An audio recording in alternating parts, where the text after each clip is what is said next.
Hello, everyone. Welcome back to Acting with the Best. If you've listened to my podcast before, you'll know that I'm Sarah Shear, and I've recently graduated from college with my degree in theater performance. But unfortunately, I can no longer afford acting lessons. So I've spent all my newfound free time building the ever-useful Bring Them Back machine. What is that? My new listeners must be asking. Well, it is a very complex machine that I have created to bring back the great actors and actresses of the past so that they can give me free acting lessons.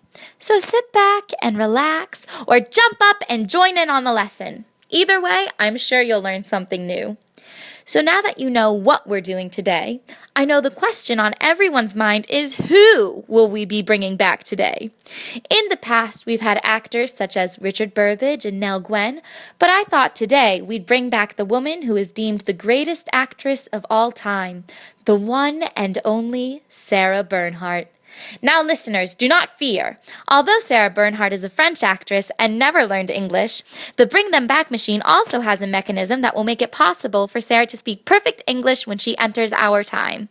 I'd go into detail on how it works, but I don't want to waste your time right now. So let's bring her back!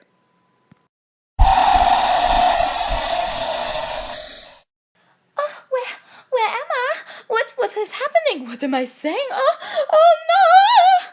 Sarah, calm down. It's okay. My name is Sarah too. I brought you to the future and now you speak English. You can just lie down over here, okay? Shh. It's all okay. It's okay. Okay, viewers. Sarah needs to chill out for a second before she's ready to give the best acting lesson of her afterlife. So while she's resting, I'll give you a little bit of background info on Sarah so that you know how incredible this opportunity is. Sarah was born originally by the name of Henriette Rosine Bernard and changed it to Sarah later in her career. A good choice, I might add. Much better. She was the illegitimate daughter of a wealthy courtesan. Her mother saw her as a burden and sent her off to be raised in a convent. As a child, Sarah wanted to become a nun, but the Duke of Morny, who was one of her mother's lovers and Napoleon III's half-brother, thought she should be an actress instead and arranged for her to enter the Paris Conservatoire at age 16. See that French thing I did? Pretty cool, right? For all those struggling actresses like myself out there, here's a story to give you hope. Sarah was not recognized for her talents at an early age. She was awkwardly eccentric and barely teachable. She was small and thin, and her looks were more dramatic than classically beautiful. When she was young, her voice was silvery rather than the warm golden tone she would become known for. Bernhardt was far from a star pupil and left the conservatoriate in 1862. Again, with the help of the Duke, she was accepted by the Comédie Française, which was France's national theater company, and her presence was virtually unnoticed on stage. Bernhardt's name became known when she slapped an older, more established actress at the Comédie Française, and I love this story. Hello, Sarah. So great for you to join us. How are you feeling? I feel much better, especially after eating some of these, baked snack crackers? Yes. Those would be Cheez-Its. That's the benefits of doing a podcast from your apartment, folks. Well, they are delicious. Now let's get back to what you were saying before. Of course! I was just telling our listeners about your humble beginnings, and I was just about to get to the part where you started to find success. So, can you tell our listeners about what you did after you were let go from the Comédie Française? I went to the rival theater, the Odeon. It was a smaller theater than the Comédie Française, but this gave me the opportunity to play the bigger roles. What was your favorite role that you played at the Odeon? Probably Zanito and François Coppier's 1869 one-act play, Le Passant. It was my greatest role at the Odeon, and eventually I played it before Napoleon III in a command performance. When the war was over, in the late 1870s, I resumed my acting career and started my own touring company, but not before I returned to the Comédie Française. I bet there was no question about your acting abilities then, was there? Oh, you are absolutely right. I was playing the lead roles in Racine, but also in other contemporary dramas by Alexandre Dumas and Victor Hugo. And you had a son? Oh, yes, my little Maurice. He was my precious joy of life. He was born around 1860. So your son went on tour with you? Yes, but of course. When I took my touring company on tour in the 1880s, he came along with me.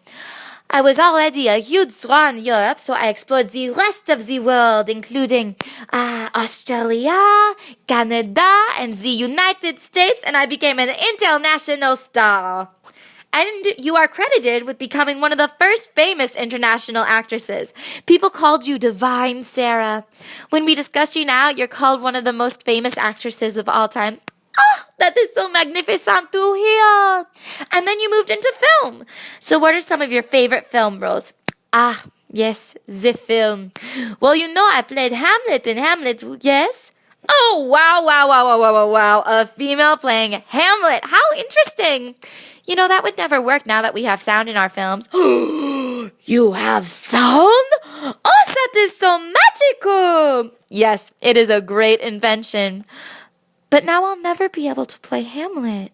Never say never, Sarah. If you work hard, you may someday be called Divine Sarah too.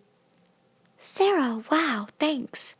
You're so inspirational. Yes, I never stopped working on my craft. I always tried to sharpen my skills and move forward despite what other people say or think. When there was anti-Semitism, I held strong to my Jewish roots, and the people still welcome me as a star. Even after I injured my knee during a performance, I still pushed on. Even after I developed gangrene and my leg was amputated, I still pushed on. I visited soldiers at the front during World War I, being carried in a small chair. I performed roles on tour where I'd be able to sit down for the duration of the show or wear a prosthetic leg in my performance. People offered me thousands of dollars for my leg, and you know what I say to them, Sarah? You know what I say? I say, if it's my right leg you want, see the doctors. If it's my left leg you want, see my manager in New York. Oh, Sarah, you must be yourself. You must push forward. I write the novels. I never stopped working, Sarah. And that is my advice to you.